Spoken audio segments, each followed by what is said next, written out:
Le point de départ de ce projet est d'abord l'histoire d'une rencontre entre un professeur d'anglais, d'un personnel de direction et d'une assistante de langue anglaise. À l'origine du projet, nous avions constaté un vrai potentiel chez les élèves, mais des connaissances hétérogènes et des acquis fragiles. Des professeurs du premier degré en demande d'accompagnement et en recherche d'efficacité, et des rapports d'inspection générale qui pointent la difficulté pour les professeurs des écoles à enseigner les langues vivantes. Quels étaient alors nos objectifs ? Favoriser la pratique de l'anglais au cycle 3 et prolonger les apprentissages via la mise en ligne et le partage de ressources. Faciliter le travail des professeurs du premier degré. Amener les professeurs du premier degré à s'emparer davantage de l'apprentissage de l'anglais et à renforcer la continuité école-collège dans ce domaine. Puis est venu un vrai temps de réflexion au moment des conseils école-collège, puis lors de réunions informelles entre professeurs des écoles et professeurs de collège autour d'une tasse de thé un mercredi après-midi, mais aussi lors d'échanges entre professeurs de collège dans les écoles pendant les séances d'apprentissage d'anglais. Pour le format retenu, nous avons choisi de courtes vidéos dynamiques entièrement en anglais. Nous avons rédigé une trentaine de scénarios, de scénettes décrivant des situations d'énonciation basiques, mais avec une richesse lexicale un petit peu plus ambitieuse. Un visuel ludique, cartoonesque, permettant d'attirer l'attention des élèves de cycle 3. Puis nous avons fait l'acquisition d'un fond vert et choisi de tourner sur une période de vacances. Nous aurions souhaité faire intervenir des enfants, comme le souhaitaient les professeurs du premier degré, mais pour des raisons juridiques et légales, cela semblait être un frein à la bonne tenue du projet. Nous avons alors décidé de jouer les scènes nous-mêmes. Pour la partie technique, il a fallu acheter des fonds dans une banque de données, choisir un visuel le plus attrayant possible pour le public visé. Puis il ne restait plus qu'à incruster l'image et le texte.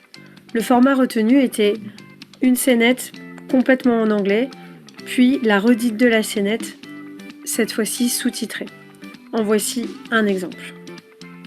There are lions, there are giraffes, zebras, foxes and wolves, a lot of tropical birds. There are lions, there are giraffes, zebras, foxes and wolves, a lot of tropical birds. Puis nous avons cherché à concevoir le nom d'une chaîne sur laquelle seraient hébergées les vidéos et d'un logo. Les deux actrices partageant le même prénom, nous avons opté pour Hello Emily et aussi d'une image familière que l'on retrouverait au début de chaque vidéo.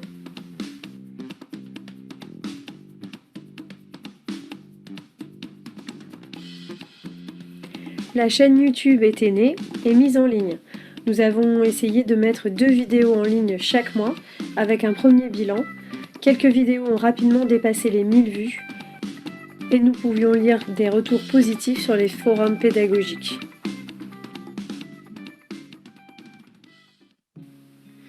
Et c'est le confinement qui s'est finalement invité sur le projet. Nous avons soudainement remarqué une activité plus importante sur la chaîne. L'outil d'analyse statistique a mis en évidence une utilisation et un référencement sur de nombreuses plateformes académiques.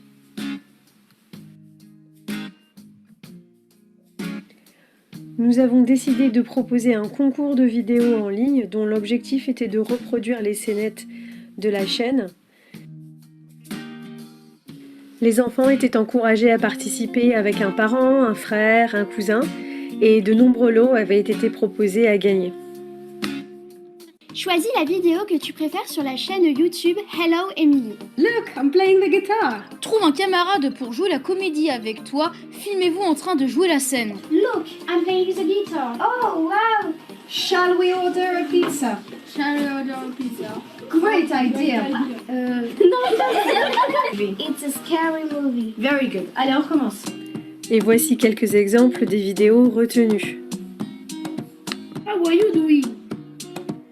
I'm doing great. Thanks. How are you? There are lions, giraffe, zebras.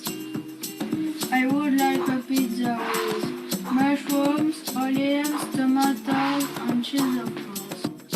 25. 25 and £20. Les vidéos ont été visualisées par un jury composé d'une centaine d'élèves et de quelques enseignants qui ont voté pour le classement des meilleurs, à la suite de quoi une remise des prix a été organisée au collège dans le respect des mesures sanitaires. Quels résultats pour les objectifs que nous nous étions fixés ? Nous n'avons pas été surpris au moment du confinement et nous avons su mobiliser des ressources nouvelles car nous avions déjà pensé d'autres modalités d'enseignement avant les bouleversements occasionnés par la crise sanitaire. Concernant nos 3 objectifs de base, l'aide apportée aux enseignants du premier degré a été partiellement atteinte car les ressources sont reconnues comme étant de qualité mais l'exploitation reste encore difficile. Les contenus ne permettent pas à l'enseignant de prendre suffisamment confiance avec la langue pour aller vers une pratique de l'oral plus soutenue. Quant à faire vivre davantage la continuité école-collège, l'objectif est aussi partiellement atteint. La question de la continuité a été un pan important de la réflexion, menée notamment autour des risques de décrochage scolaire chez les plus faibles. Quant à la mise en ligne des ressources, cet objectif est atteint. 32 vidéos en ligne, plus de 500 abonnés, des textes au format PDF, des propositions d'activités d'exploitation et un site internet en ligne sur helloemily.fr.